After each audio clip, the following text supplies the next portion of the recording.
Okay, Deck IT โอ project. เคเนาะสำหรับคลิปนี้ก็จะมาแนะนำวิธีการเข้าใช้งาน Facebook เนาะโดยที่เราลืมรหัสผ่านจากนั้นให้เราใส่อีเมลหรือว่าเบอร์โทรศัพท์เนาะที่เราจะเข้าใช้งานเนาะเพราะในตอนนี้คือเราบ่จื้อรหัสผ่านเนาะก็ให้เราทำการกดไปที่ forgot password เนาะจากนั้นให้เราพิมพ์ชื่อบัญชี Facebook ของเราเนาะเป็นชื่อ Facebook เนาะที่เราได้ตั้งค่าไว้เนาะให้เราค้นหาในนี้เนาะ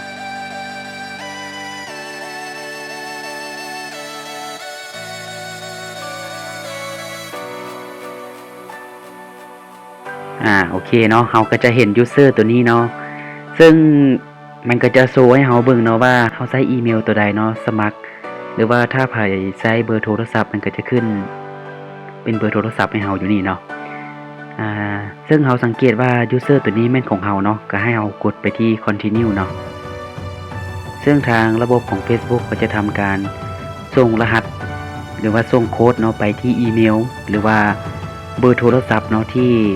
เราใช้ในการตั้งค่า Facebook เนาะหลังจากนั้นให้เราป้อนรหัสยืนยันเนาะหลังจากที่เราป้อนรหัสยืนยันหลังจากนั้นให้เรากด continue เนาะมันก็จะถามเนาะว่าคลิปมีล็อกอินก็คือ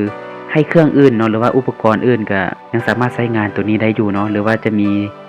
log me out of other device เนาะก็คือว่าจะเป็นโน้ตบุ๊กหรือว่าโทรศัพท์เครื่องอื่นๆให้ออกจากระบบหมดเนาะตัวนี้เราจะใช้เป็นคลิปมีล็อกอินเนาะจากนั้นกด continue มาฮอดนี่เนาะมันก็จะให้เราสร้างรหัสผ่านเนาะเป็นรหัสใหม่เนาะซึ่งอย่างน้อยก็คือจะมีอยู่6ตัวเลขเนาะแล้วก็มีอักษรใหญ่อักษรน้อยเนาะแล้วก็มีสัญลักษณ์เพื่อความปลอดภัยเนาะโอเคหลังจากที่เราตั้งรหัสผ่านเรียบร้อยเนาะก็ให้เรากดไปที่ continue เนาะ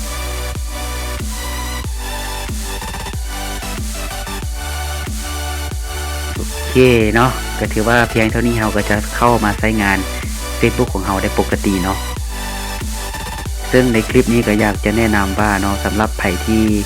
ใช้อีเมลหรือว่าเบอร์โทรศัพท์ตั้งค่า Facebook เนาะก็ควรที่จะตรวจสอบนะว่าอีเมลนั้นเรายังสามารถเข้าใช้งานได้ปกติบ่เนาะและเบอร์โทรศัพท์นั้นเรายังใช้ปกติบ่เนาะ